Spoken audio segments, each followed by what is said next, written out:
Welcome. Welcome to this sacred place and time, this community consecrated by our presence and our commitment. I am Gypsy Richardson, and I am a member of the worship team here at UUTC. With great pleasure, I welcome you this morning to the Unitarian Universalists of Transylvania County. Know that you are welcome here. Whoever you are, whomever you love, however you vote, whatever your race, age, class, or ability, you are welcome here. Whatever spiritual paths you have traveled, whatever beliefs you have known, if any, you are welcome here.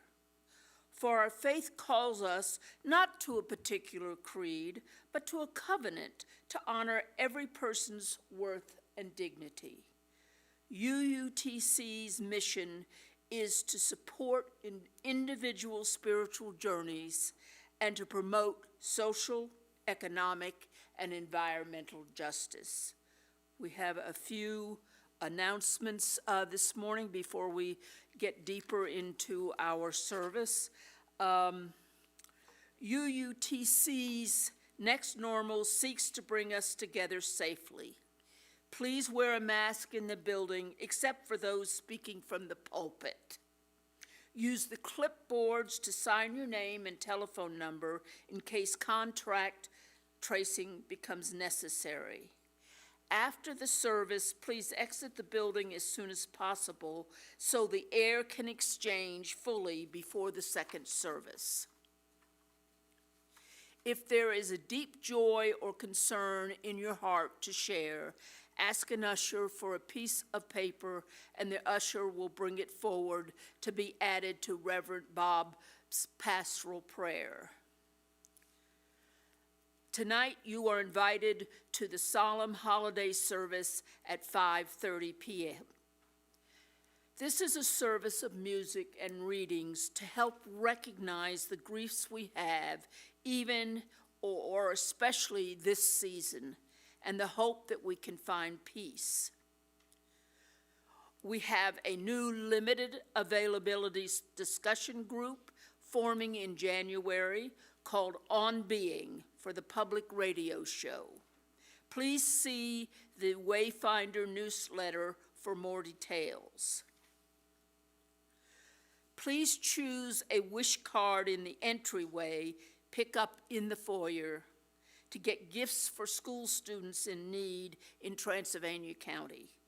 We are looking for a quick turnaround to get the gifts back to Davidson River School from UUTC. Please have the gifts wrapped and back to UUTC by December 13th. And the charity of the month this month is Dignity Project. We will now enter the spirit of worship with music from John Austin.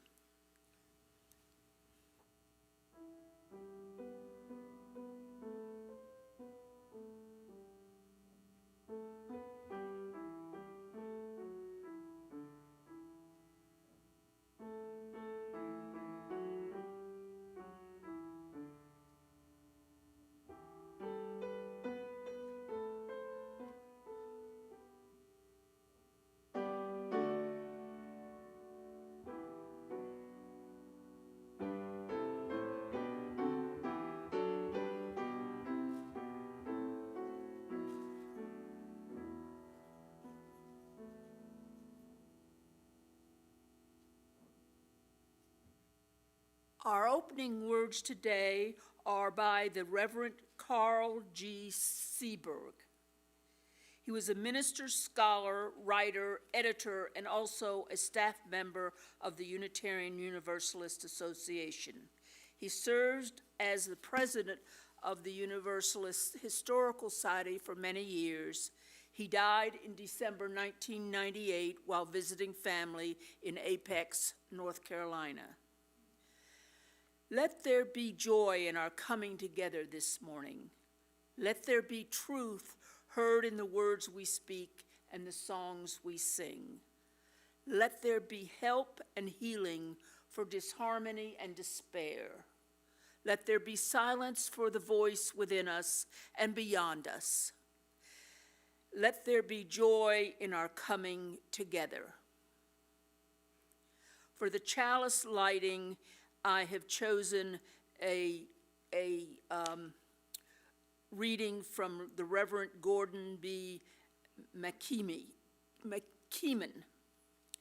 I will light the chalice first.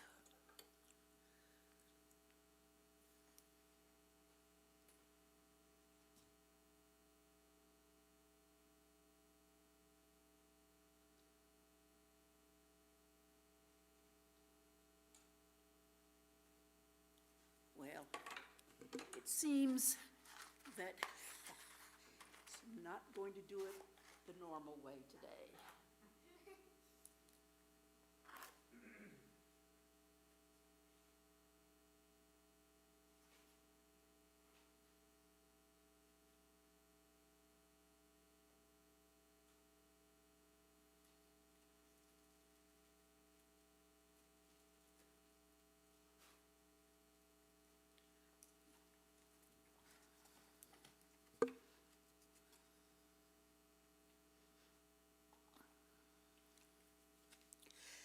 Deep calls unto deep.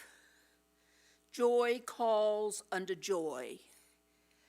Light calls unto light. Let the kindling of the flame rekindle in us the inner light of love, of peace, of hope. And as the flame lights another, nor grows the less, we pledge ourselves to be bearers of the light wherever we are. We are now going to light our menorah. Last night was the 7th night of Hanukkah. And the words are, "Blessed are you, our God, who wrought miracles for our ancestors in the days of old at this season."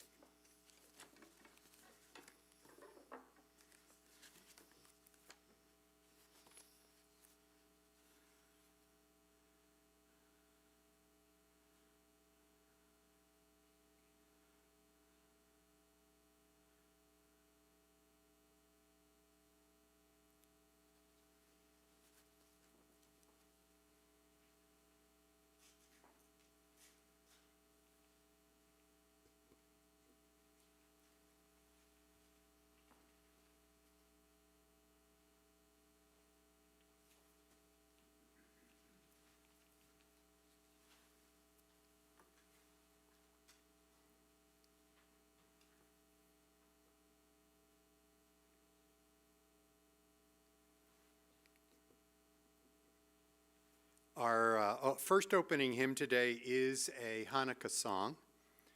It's from our hymn book. In our hymn books, it's number 221, Light One Candle. Let me pull it out since I'll help sing. I invite you to hum along. This is actually a very lively one, and so you may wish to rise as you're willing and able and move around and give energy to this holiday song.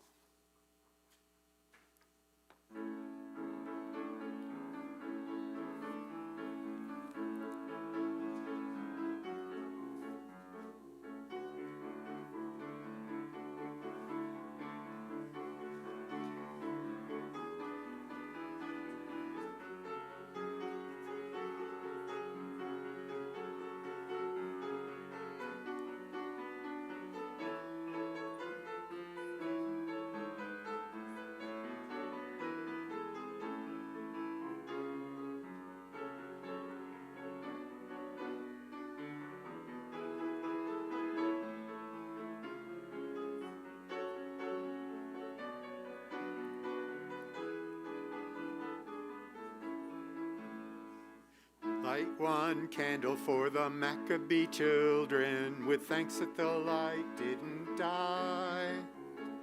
Light one candle for the pain they endured when right to exist was denied. candle for the terrible sacrifice justice and freedom demand.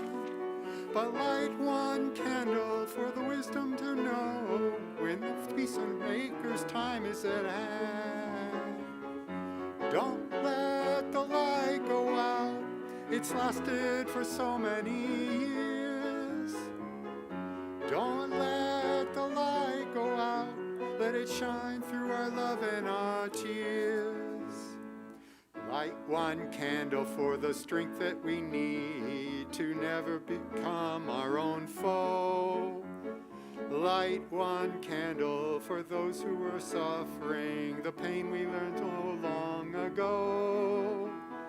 Light one candle for all we believe in, that anger won't tear us apart. And light one candle to bring us together with peace and a song in our hearts. Don't let the light go out, it's lasted for so many years. Don't let the light go out, let it shine through our love and our tears.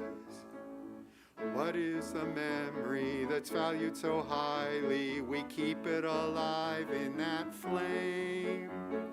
What is the commitment to those who have died when we cry out that God in vain? Have we come this far with believing that justice would somehow prevail? This is the burden, and this is the promise, and this is why we will not fail. Don't let the light go out, it's lasted for so many years. Don't let the light go out, let it shine through our love and our tears.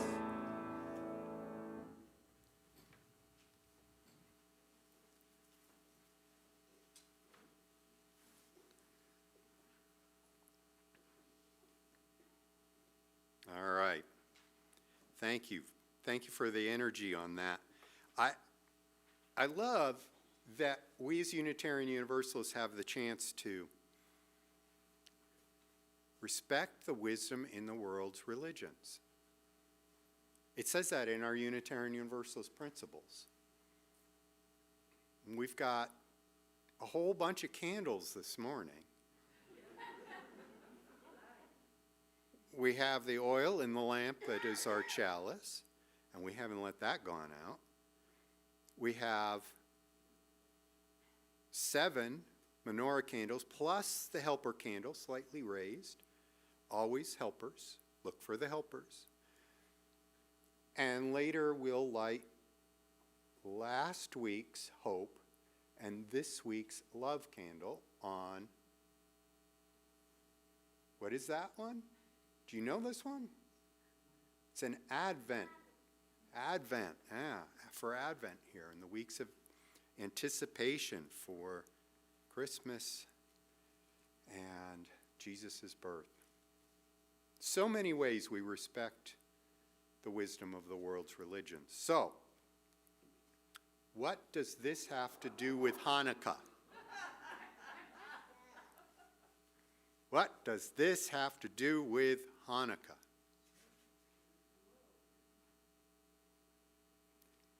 What is it first? A hammer, exactly. So Judah Maccabee, that means the hammer. Or the Maccabees, the army, were the hammer of God.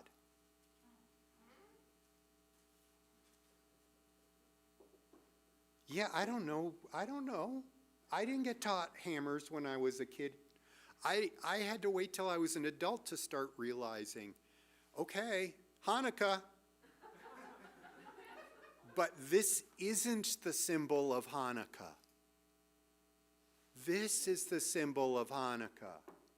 And I think that's really important. It's not the smash 'em up army,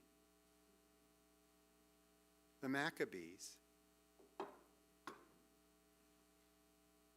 It's the miracle of the light. relight the lamp with just enough sacred oil for one day. And it takes a week to make the rest of the sacred oil, but the lamp keeps lighting. Now, there could be a whole sermon on that one, and maybe in another year I will do that. But the joy that's symbolized here in this menorah, that yes, that light continued. So we have Hanukkah. And our practicing Jewish neighbors will put that in a window so it can be seen, or electric light ones, so it can be seen. And do you know what you're not supposed to do with this? You may not make it useful. You can't sit and read by the light of the menorah. The purpose of the menorah is one thing: to show the joy of the miracle of that time in those ancient days. Those are our wisdom words for this morning. I invite those of you who are not walking out for your children's religious exploration time together to rise and wave as the children go out, and Jackson will come forward and get the light.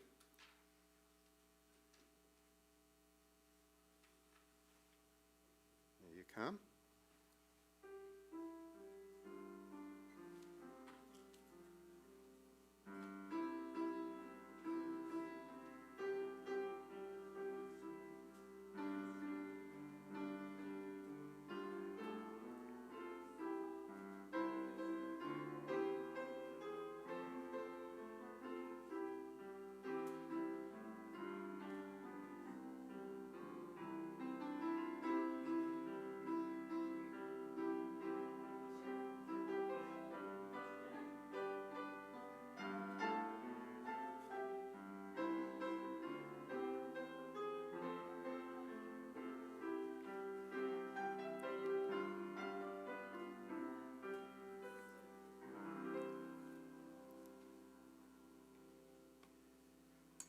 Before we continue with the other candles, I will now light our Advent candles. Last week, the recognition of hope and of love in anticipation.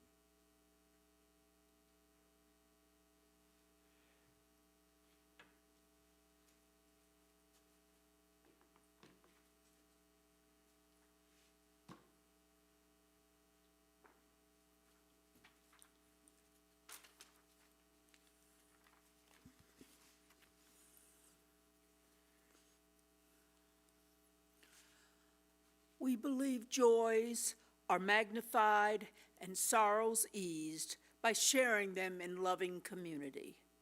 We now pause to honor milestones and to lift up those who need our healing thoughts. If there is something in your heart to share at this time, please write it down and an usher will bring it forward to add to the pastoral prayer that follows our ceremony. Meanwhile, if you are watching this live online, please share your joys and concerns in the chat function, and I will light a candle for them. We light a candle for those workers on the front lines who have often risked their lives as they continue to keep us safe and to lead us out of this perilous time. We light a candle for those less fortunate around the world in hope that they will be lifted out of violence, poverty, and discrimination. We light a candle for the homeless here in Transylvania County and elsewhere, that they may find warmth and sustenance as winter approaches. We light a candle for all the people and organizations that help people in need throughout the year. We light a candle for those milestones shared in the online chat.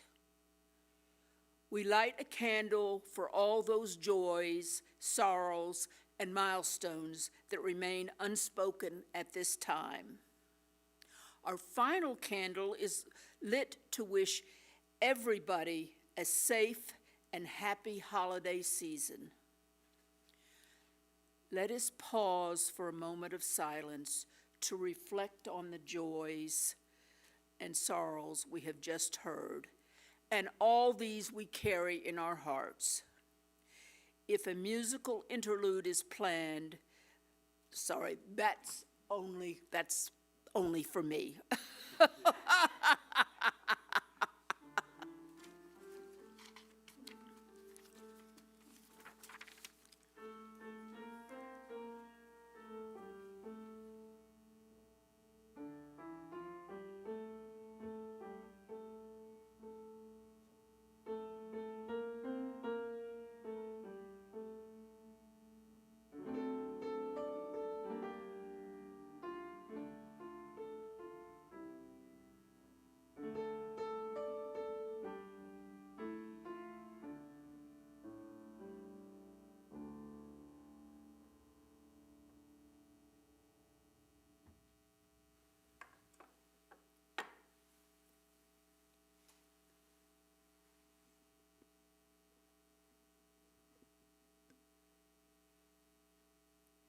I invite you to remain in this prayerful focus, this moment.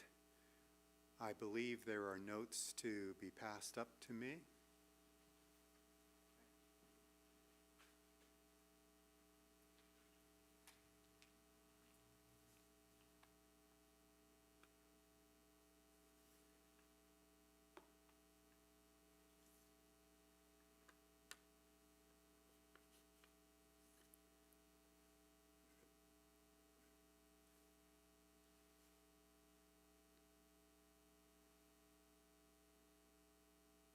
Spirit of love and life, we who are gathered here in the glow of all of these candles, come to this moment with hope and love, with a sense of a miracle of God's enduring presence even in the midst of shambles.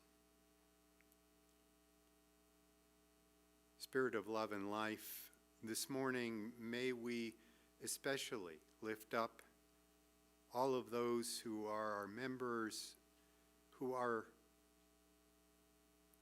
in treatment or recovering from medical procedures, for in-person moments of pain and hope.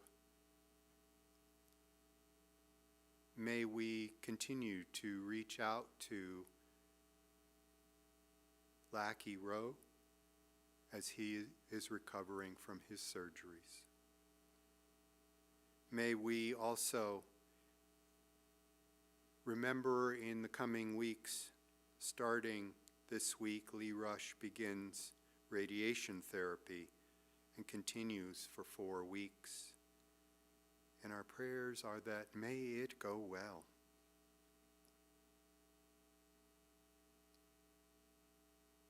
For those who know the trauma of our community, may our prayers go out to high school students in our community who continue to struggle with suicidal thoughts. May we remember these, the prayers of our hearts, the thoughts in our minds, and remember we are not alone. And the thread of love and of hope and of support flows through this community. May it be so. Blessed be. Amen.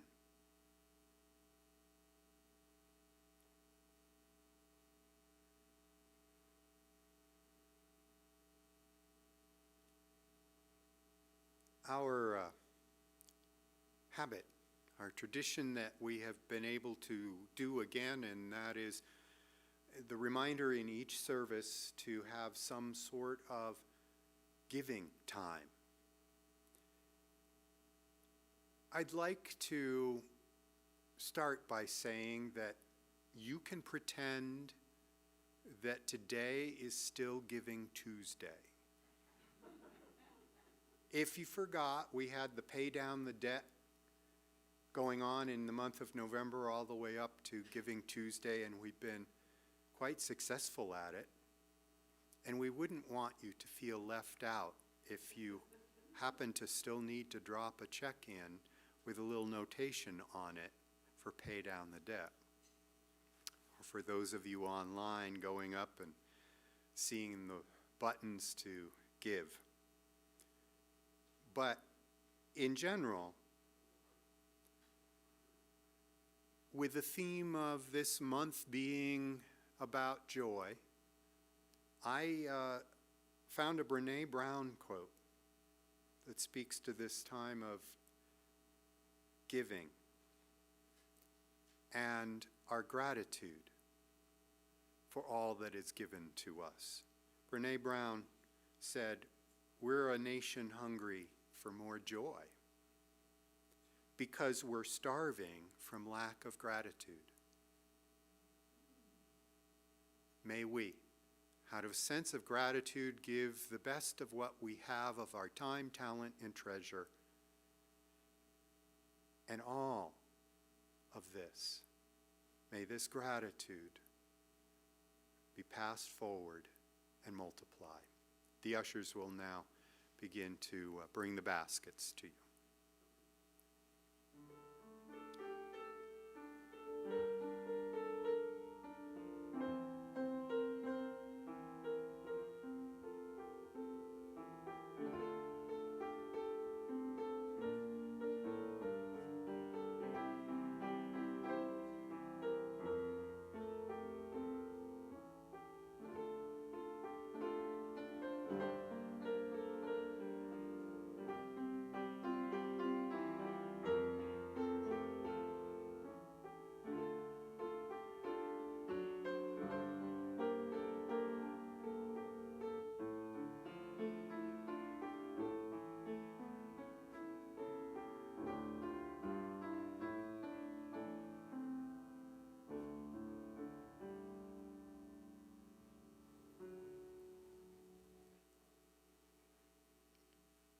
What is given in love, we receive with joy, and we say, thank you.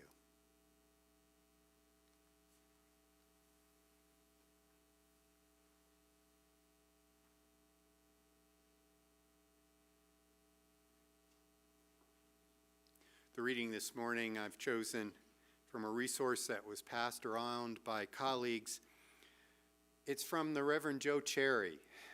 Joe is one of the students who I met when he was entering theological school. It was the term that I was on staff as minister in residence, and I'm pleased I can share his words. Joy is hard. Joy requires us to feel safe enough, to be safe enough, to open to vulnerability. To feel joy, you must be brave. Joy walks into a room after the space has been cleared of shame, cleared of doubt, cleared of self-recrimination. Joy is hard. Joy is hard, and joy is worth the hard work of preparation. Preparing oneself and settling down and setting down all the defenses, all the shoulds and could-haves, all the should not haves and might haves. Joy is worth the work. You are worth the work. You can start small. The simple pleasure of your favorite tea, the grand freedom of a full belly laugh. Invite joy to be your companion. Thank you, Joe.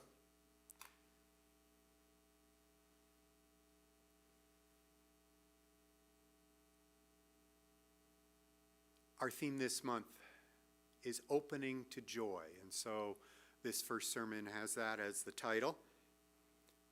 I'm told that the Hebrew root for joy, ranan, means to shout, to cry out, and to overcome.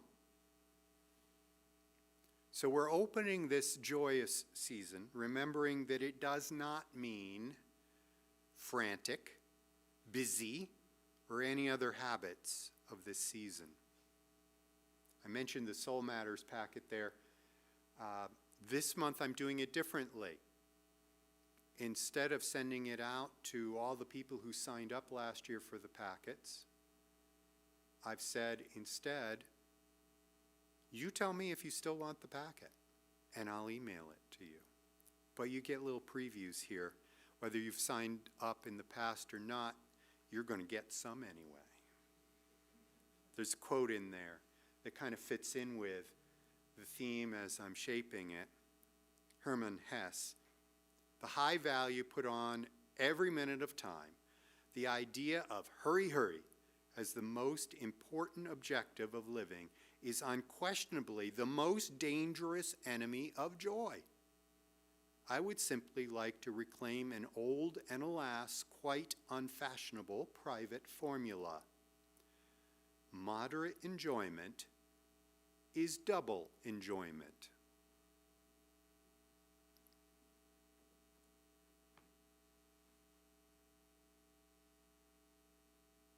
All things in moderation. I've been taught that busy is a four-letter word. I've been up to Asheville a couple of times this weekend, over to Biltmore Village around all the shops. On Friday night, it was to be one of the dressed-up carolers, the various street corners and then in the gazebo with people on the green. Just try to find parking up there in Biltmore Village on a Friday evening normally, and then make it an event that everybody wants to come to, all ages. Same thing Saturday. I went back to All Souls Cathedral, where we were recording a Christmas concert that will be aired online. Oh, okay, I'll give you the link. We'll put it in the UU update when I get it. There will be a charge for the tickets. It's the Gay Men's Chorus, shameless plug. We're singing great songs. But again, I decided the only place I would find a parking space is the lesser known parking garage on Brook Street under the Williams-Sonoma store. Sure enough, every single on-street parking was taken in all the streets I went through to get to there, but there were spaces in the parking garage. Joy, oh joy! And I get three blocks walk in on my steps for the day. You see, this is a different way of understanding, not busy, busy, busy, let me rush, let me do this. It's, I am feeling gratitude for what is available. I am feeling gratitude for the long walk. I am maybe taking things with moderation or balance or whatever it may be said. That is not how people are starting this season. I know you aren't. I know you aren't.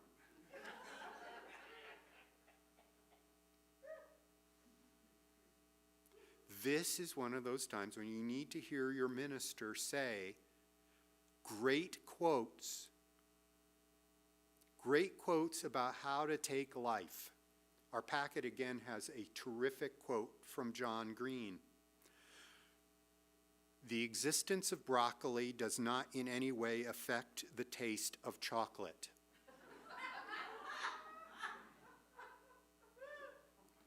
Or maybe Brussels sprouts, or whatever it is that life is giving you. there is the need to, yes, recognize we have griefs, we have stresses. We've had a whole year and a half and more of stresses. We have fears. We don't know. Just as we feel safe, all the newscasters want to tell us doom is coming, doom is coming. Or for those of you who are re-binging, winter is coming. As you watch the shows on Netflix or Amazon Prime or Hulu or HBO Max. Did I leave out your favorite binging network here? But that in the midst of all of the stresses, we have to remember that John Green quote, "The existence of broccoli does not in any way affect the taste of chocolate." There is joy. There is joy in each little morsel of what we could find around us, even if it's not so obvious. It is indeed our month to open to joy, to maybe take a few deep breaths and have that vagal nerve calm down with that action of our diaphragm going to its full extent, or at least as fully as we can. There are good questions to ask of us in this month. What does joy mean to us? But more importantly, are you mostly a creator of joy, a receiver of joy, a noticer of joy, a spreader of joy? It's one of the questions from the packet to dwell on this month, and I'm trying to think myself, do I spread joy? Do I receive joy? Yes, I have that ability. Do I notice joy? Yes. If I can be around people and watch the expressions on their faces as the music is really there for them, or among the youngest in our population, the discovery of something about themselves or the world around them that just brings an energy and light to their being.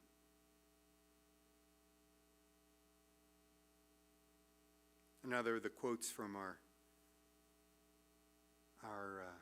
packet says, "Every day I see or hear something that more or less kills me with delight, that leaves me like a needle in the haystack of light. It was what I was born for, to look, to listen, to lose myself inside this soft world, to instruct myself over and over in joy and acclamation." I wish this for everyone, to lose yourself again and again in joy and acclamation. Out of the worst devastation and hopelessness, there are miracles. It may not be as obvious as a lamp that goes on and on for 8 days. It may not be as punctuated as weekly candles helping us count down to the holiday. It may not be as ritualistic as the lighting of our candles for the joys and sorrows. But it's there. It's there to find. It's there in which we can decide, are we going to create some joy? I'm hoping the singing I was doing on street corners was a part of that. Are we going to be a receiver of joy? Remembering for a moment to breathe deep and be vulnerable and let in our world and each tiny little example that may give us that chocolate amongst our worst mound of veggies. Maybe we notice the joy. Maybe we spread it. I would wish this for all of us. As we roll into tonight's service at 5:30 for the grief at the holidays, the somber Vesper service that we're doing right here, I wish it for all of us as we can't tear ourselves away from whatever the scientists are saying of the next variant of a virus. What does that mean for our holiday plans? Yeah, it could be. It may be that this is the moment we reach this moment and we say, I'm not ready to sing joy, joy, joy, but maybe I can breathe long enough to notice a little bit, to have some moderation of the way in which we are so intent on reading bad news and forget to go look at the beauty around us, the miracles that occur, and the ways in which we can spread that. May you be a spreader. May you be able to see it. As our closing quote for this sermon, I bring you Robin Wall Kimmerer. Even a wounded world is feeding us. Even a wounded world holds us, giving us moments of wonder and joy. I choose joy over despair. Not because I have my head in the sand, but because joy is what the earth gives me daily, and I must return that gift. Blessings on all of you.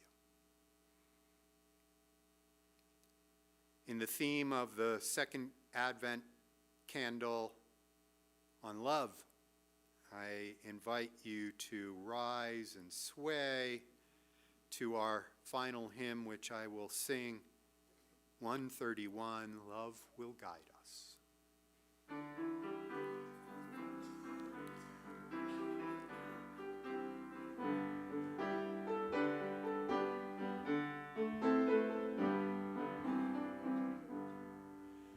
Love will guide us, peace has tried us, hope inside us will lead the way on the road from greed to giving.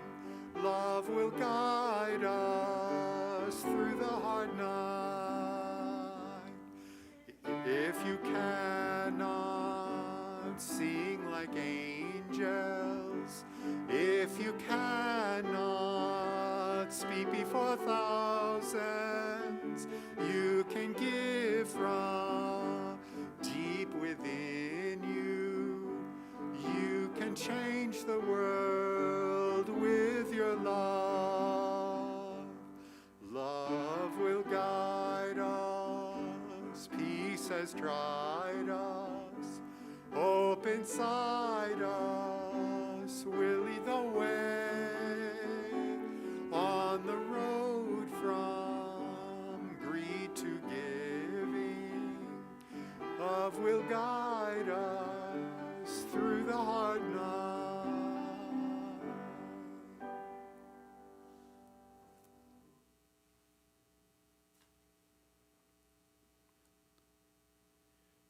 From the words of my colleague, Heather Ryan Starr, who's now in Delaware, but I knew she had been in Hartford for a long time. May whatever gatherings or activities we engage in this week help restore us. our connections to one another, our sense of hope, beauty, and fun in the world, our deep knowing that we have to take care of ourselves and each other with love and joy if we are to soulfully survive the world's mayhem. Blessings as we extinguish this chalice, may you carry it out with you. Spread it among those you see this week, and come back again to this place of love. Blessings on all. Amen.